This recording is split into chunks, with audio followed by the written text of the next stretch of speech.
Di bawah terik matahari siang yang membakar, jalanan Pasar Baru, Jakarta, dipenuhi oleh hiruk-pikuk kehidupan.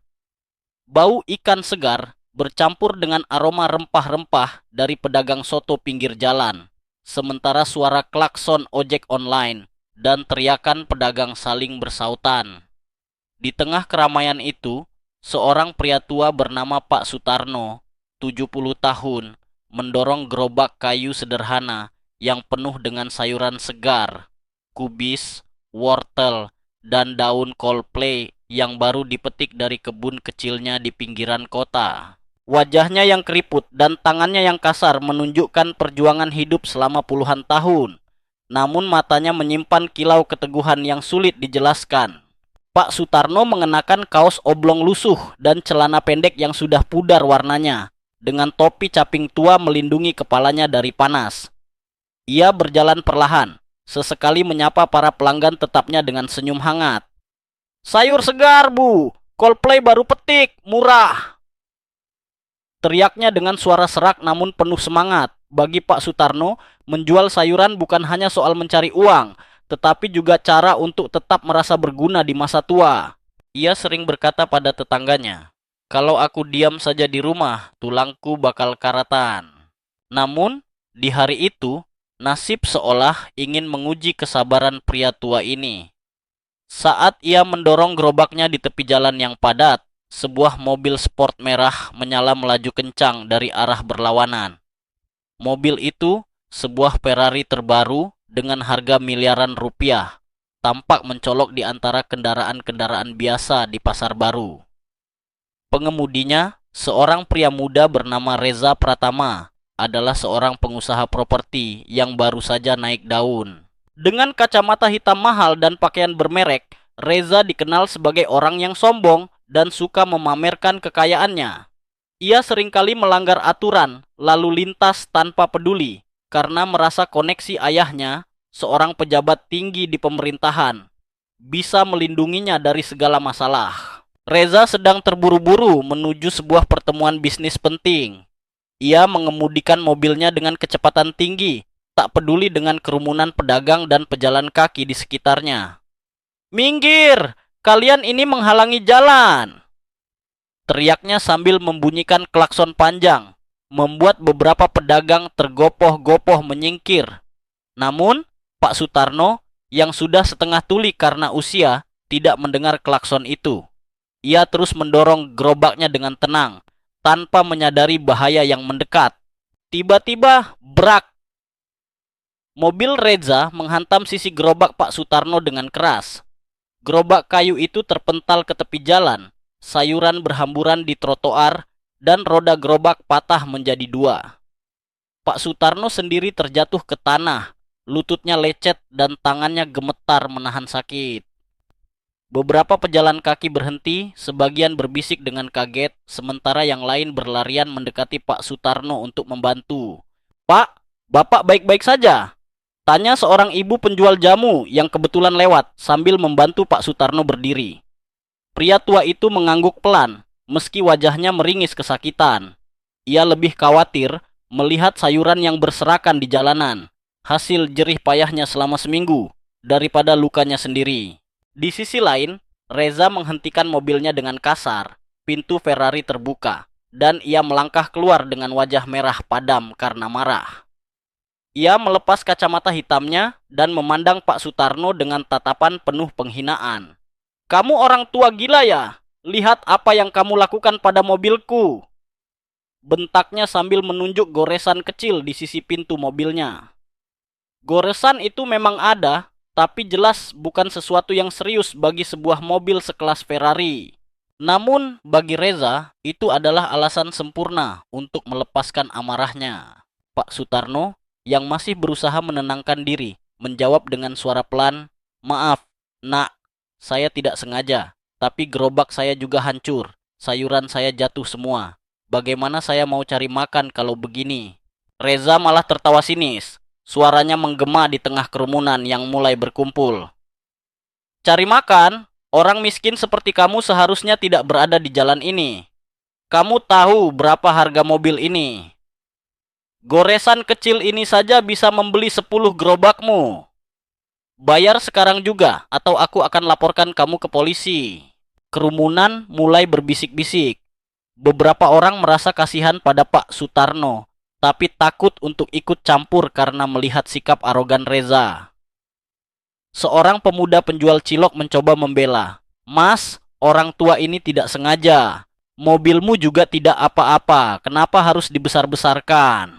Reza menoleh dengan tatapan tajam. Diam kamu, urusan apa ini sama kamu? Kalau aku mau, aku bisa suruh polisi tangkap kalian semua. Ancaman itu membuat pemuda itu mundur, sementara Pak Sutarno hanya menunduk, tangannya masih gemetar memunguti sisa-sisa sayuran yang bisa diselamatkan. Namun, Reza tidak puas hanya dengan mengancam.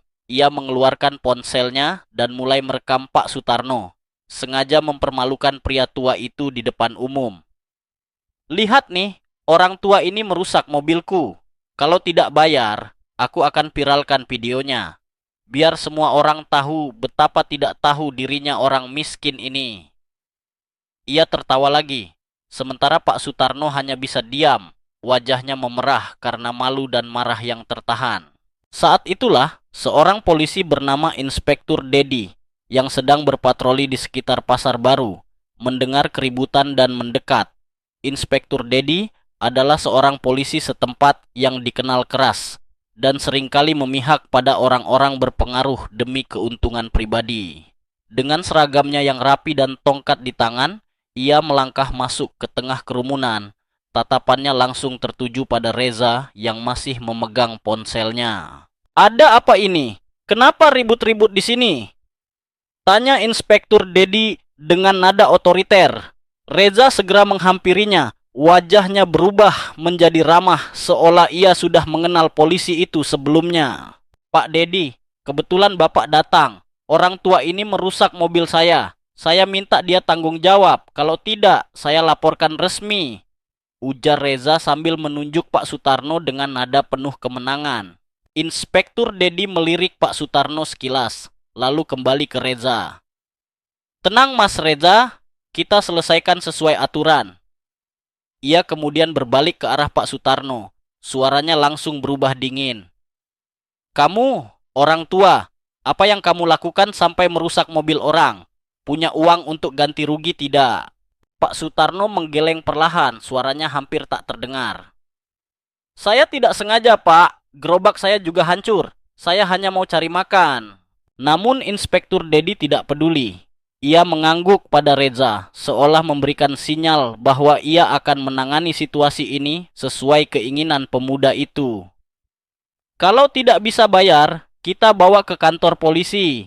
Orang seperti kamu harus diajari sopan santun, katanya dengan nada menghina, membuat beberapa orang di kerumunan menggelengkan kepala dengan kesal, meski tak ada yang berani bersuara. Saat Inspektur Dedi hendak menarik tangan Pak Sutarno untuk membawanya pergi, pria tua itu tiba-tiba menegakkan tubuhnya.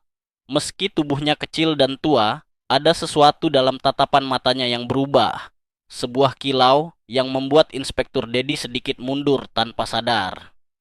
Saya akan ikut, Pak, kata Pak Sutarno dengan suara yang tiba-tiba tenang, namun penuh kekuatan tersembunyi. Tapi saya harap Bapak melakukan tugas dengan adil. Reza tertawa lagi. Adil? Orang miskin seperti kamu tidak tahu apa itu keadilan. Ayo Pak Dedi, kita bawa dia ke kantor polisi, biar dia belajar menghormati orang seperti saya. Namun, tanpa sepengetahuan mereka, di antara kerumunan itu, seorang pria berpakaian biasa sedang mengamati semua kejadian dengan tatapan tajam. Ia adalah Komisaris Aditya, Kepala Polisi Wilayah Jakarta Pusat. Dan yang tidak diketahui siapapun di tempat itu, ia adalah putra sulung Pak Sutarno. Aditya, yang sedang melakukan inspeksi diam-diam di wilayahnya, tidak menyangka akan melihat ayahnya diperlakukan seperti itu. Wajahnya mengeras, tangannya mengepal, tapi ia belum bergerak. Ia ingin melihat sejauh mana anak buahnya dan pria sombong bernama Reza itu akan bertindak. Konflik kecil di tepi jalan Pasar Baru itu baru saja dimulai, dan tanpa sepengetahuan mereka semua, badai besar sedang menanti di depan. Pasar Baru yang tadi ramai, kini terasa lebih hening. Seolah-olah semua orang menahan napas menyaksikan drama yang berlangsung. Pak Sutarno berjalan perlahan mengikuti Inspektur Dedi. Tangannya masih gemetar tapi matanya tetap tajam, menyimpan rahasia yang belum terucap. Di belakangnya, Reza berjalan dengan langkah penuh percaya diri. Ponselnya masih merekam, seolah ingin memastikan dunia tahu bahwa ia adalah korban dari seorang pedagang tua yang tak berdaya. Kerumunan perlahan membubarkan diri, tapi beberapa orang tetap tinggal berbisik-bisik dengan rasa penasaran dan simpati. Di dalam mobil polisi yang membawa mereka ke kantor polisi terdekat, suasana terasa tegang. Inspektur Dedi duduk di depan, sesekali melirik Pak Sutarno melalui kaca spion dengan ekspresi meremehkan. Orang tua seperti kamu seharusnya tahu diri. Jangan main-main dengan orang seperti Mas Reza. Dia punya koneksi, tahu tidak? Ucapnya sambil terkekeh, seolah sedang mengobrol santai dengan seorang teman.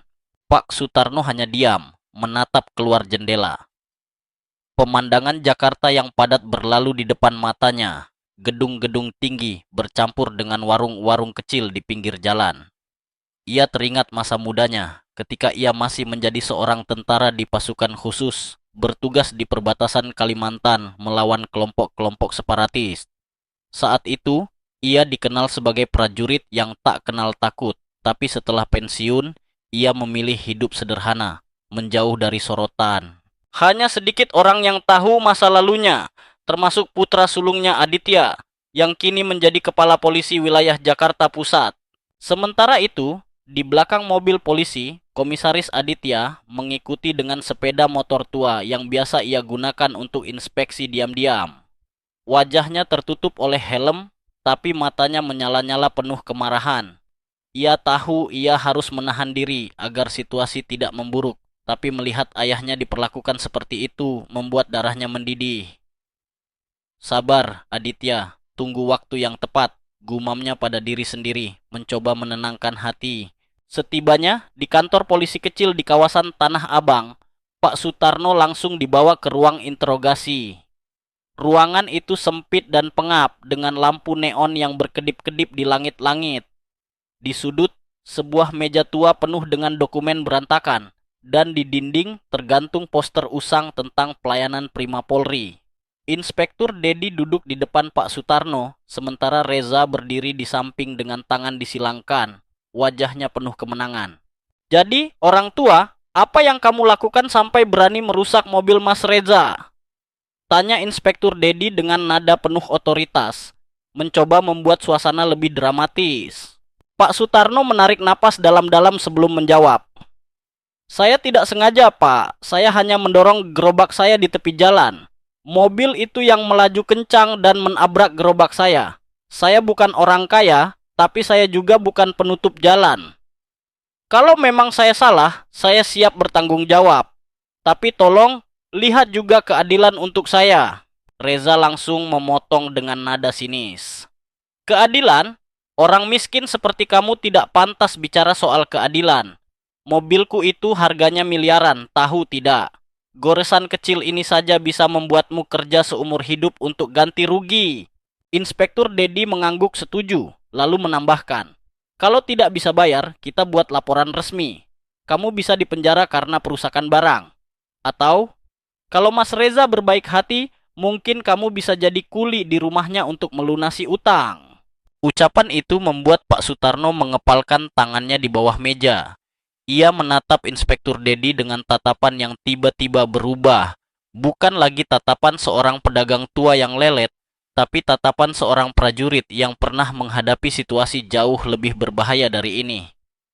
Saya hormat pada hukum, Pak, tapi kalau hukum hanya melindungi orang-orang seperti dia, ia menunjuk Reza dengan dagu, maka saya rasa hukum itu sudah buta. Reza tertawa terbahak-bahak, tapi tawa itu terhenti ketika pintu ruang interogasi tiba-tiba terbuka dengan keras.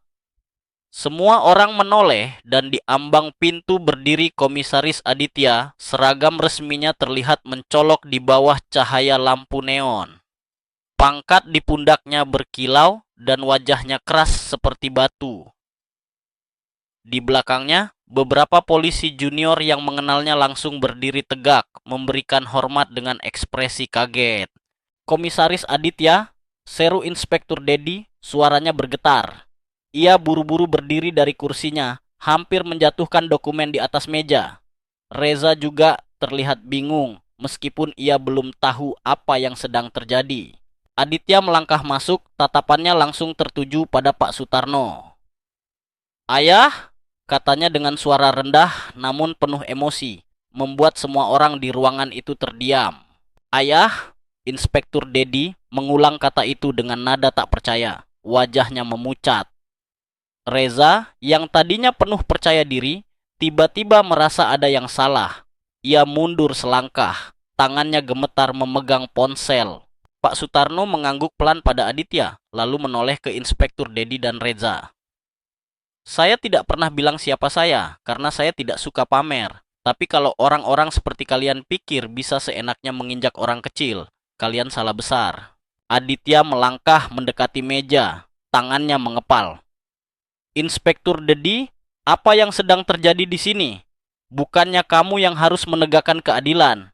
Kenapa malah memihak pada orang yang jelas-jelas salah?" Inspektur Dedi tergagap mencoba mencari alasan. Tapi Pak, saya hanya..." "Mas Reza bilang orang tua ini merusak mobilnya. Saya cuma mau selesaikan sesuai prosedur." "Prosedur?" potong Aditya dengan nada tajam. "Prosedur macam apa yang membiarkan seorang polisi menindas warga biasa tanpa investigasi yang jelas? Atau jangan-jangan kamu sudah biasa menerima amplop dari orang-orang seperti dia?" Ia menunjuk Reza yang kini mulai berkeringat dingin. Reza mencoba membela diri, suaranya terdengar panik. Tunggu dulu Pak. Saya tidak tahu orang tua ini ayahnya Bapak. Kalau tahu, saya tidak akan..." "Maksud saya..." Aditya mengangkat tangan, memotong ucapan Reza. "Kamu pikir kalau dia bukan ayahku, kamu boleh seenaknya mempermalukannya di depan umum, memviralkan videonya untuk pamer? Kamu pikir hukum itu mainan?" Suaranya menggema di ruangan kecil itu, membuat Reza benar-benar terdiam. Aditya lalu menoleh pada Inspektur Dedi, tatapannya penuh kekecewaan. "Dan kamu Dedi, sebagai anak buahku, aku harapkan lebih dari ini. Aku akan pastikan kasus ini ditangani dengan adil. Dan kalau aku temukan bukti kamu terima suap, jabatanmu tamat." Inspektur Dedi hanya bisa menunduk, wajahnya pucat pasi. Sementara itu, Reza mencoba kabur dari situasi itu. "Baiklah Pak, saya tarik laporan saya. Kita selesaikan baik-baik saja." Ucapnya tergesa-gesa, mencoba melangkah ke pintu. Namun Aditya menghentikannya dengan suara dingin. "Tidak semudah itu. Kamu melanggar lalu lintas dengan kecepatan berlebihan di kawasan padat, menabrak gerobak orang, dan mempermalukan warga di depan umum. Aku akan pastikan kasus ini diproses sampai tuntas. Dan mobilmu itu akan kita sita untuk bukti." Reza membelalak. "Tapi Pak, itu mobil seharga miliaran." "Kalau seharga miliaran, seharusnya kamu lebih hati-hati," balas Aditya tanpa ekspresi. Ia lalu menoleh pada Pak Sutarno, wajahnya melembut. "Ayah, maafkan aku karena terlambat datang. Aku tidak menyangka ayah akan diperlakukan seperti ini." Pak Sutarno tersenyum kecil, meski wajahnya masih penuh bekas lelah. "Tidak apa-apa Aditya. Aku cuma mau orang-orang seperti mereka tahu bahwa orang kecil juga punya hak." Aditya mengangguk, lalu memerintahkan polisi junior untuk membawa Reza dan Inspektur Dedi ke ruang tahanan sementara. "Proses mereka sesuai hukum, dan pastikan semua bukti dikumpulkan, termasuk rekaman CCTV di Pasar Baru," perintahnya dengan tegas. Beberapa hari kemudian, kasus itu menjadi perbincangan hangat di Jakarta. Reza akhirnya didakwa atas pelanggaran lalu lintas dan penganiayaan verbal. Sementara mobilnya disita untuk dilelang, hasilnya diberikan sebagai kompensasi untuk Pak Sutarno. Inspektur Dedi, setelah investigasi lebih lanjut, terbukti menerima suap dari beberapa kasus sebelumnya dan dicopot dari jabatannya. ia juga harus menghadapi sidang internal di kepolisian. Pak Sutarno kembali ke kehidupan sederhananya, mendorong gerobak baru yang dibelikan oleh Aditya. Namun kali ini, ia lebih sering tersenyum. Bukan karena uang kompensasi, tapi karena ia tahu bahwa keadilan masih ada, meski terkadang harus diperjuangkan dengan cara yang tak terduga. Di tengah keramaian pasar baru, ia sering mendengar orang-orang berbisik tentang kisahnya. Itu Pak Sutarno, pedagang sayur yang ternyata ayahnya kepala polisi, kata mereka dengan kagum. Tapi Pak Sutarno hanya tertawa kecil sambil menggeleng. Baginya, ia tetap pedagang sayur biasa. Hanya saja, ia punya cerita yang tak akan pernah dilupakannya. Pesan moral, kekuasaan dan uang tidak menjamin keadilan, tapi keteguhan hati dan kebenaran selalu menemukan jalannya, bahkan dari orang-orang yang tampak kecil sekalipun.